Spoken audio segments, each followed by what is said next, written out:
Hey guys, how's it going? Bill here. Quick video.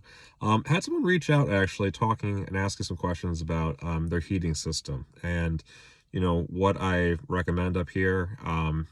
Just the different things you can choose. And that's an interesting question, and we could talk about this for hours. But I'm gonna kind of give you the short and sweet kind of just taste of what I think, especially for this area in Vermont, right?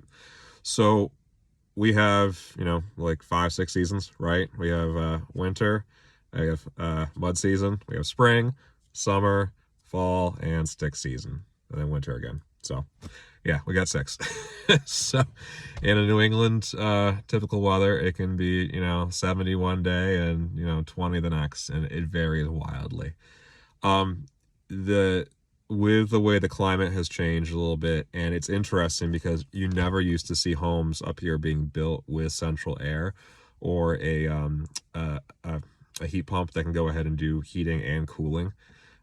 Now you're seeing them a lot more, and we're actually on our own house that we're renovating. We're actually going ahead and getting a ducted heat pump to go ahead and use.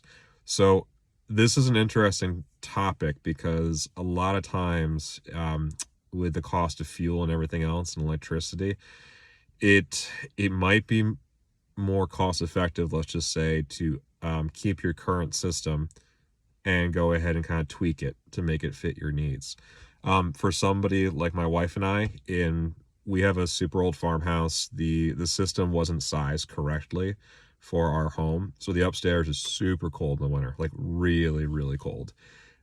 It's cheaper and more economical for us to completely rip it out and put a brand new system in, than to try and keep tying system in. And like, yeah, you could, I guess you could do it in a cheaper way if you wanted to. If you want to do like little mini splits around our house, we don't love the look of that because it's a historic home. But you could do it. But also too, I know that the quality of the system and the HVAC contractor we're working with, that it's going to be a top of the line system. It's very customizable, and we're future proofing it, for our family for the next like 30 years. The running joke we have is you're going to have to carry me out of that house when I'm done with it. I'm not leaving willingly. Um, but anyway, yeah, so going back to your topic, I mean, you got a few basic heat sources, right? You got natural gas, you got propane, and you have electric, which could be probably not electric baseboards anymore because those are super expensive to run. But you could also have just like a heat pump system, and that's typically the main ones you'll see up here. You can get a wood stove. It's a good supplemental or emergency backup. That's another thing that we're adding to our own place. But I would really kind of consider, what a heat pump looks like for you and your family. That's, I think, the direction we should all go in, especially with the rebates that the state and the federal government are giving out right now. I mean, it's not like free, but it's a decent chunk, right? And, I'm going to play devil's advocate right now. And I think that most homes and most families should have them because it is, I think in the long run, it'll be much cheaper overall. It might be a bigger initial investment, right?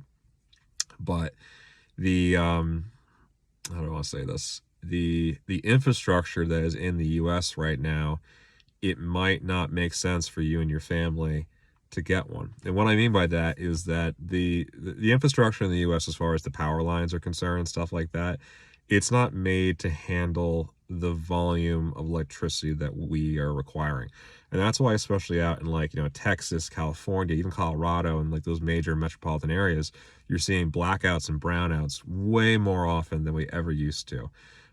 The surge on the grid is, exponential. So that being said, let's say, for example, you want to get a heat pump system and you want to tie it into your house. Awesome, cool, and I think you should do it.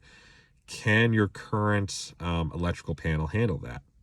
So that's another thing. Is like we upgraded our panel because it was time for it anyway. It needed to be upgraded. So um, most panels, I think, can handle it. If the house is 100 years old and it's got knob and tube wiring, that's a whole different deal.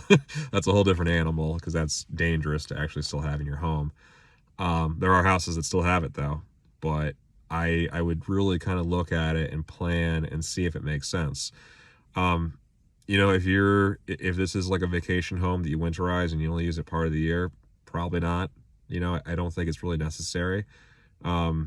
financially, let's just say, comfort wise, 100%, but let's say if it is your full-time residence, then yeah, I would really consider it.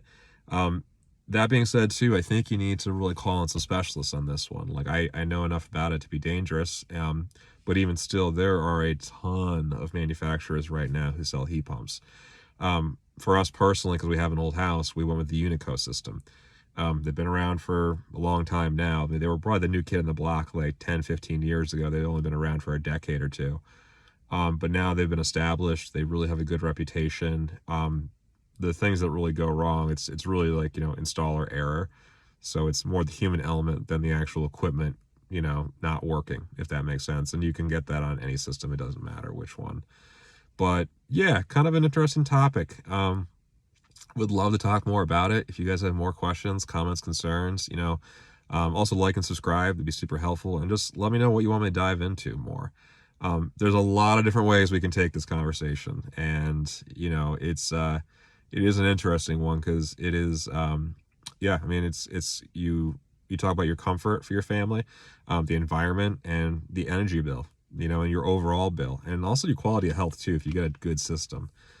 Just with the air that you're breathing. A lot of these things have, air purifiers on them now. So, but anyway, guys, that's it. Yeah, if you want to go down this rabbit hole with me, let me know. And yeah, we'll talk soon.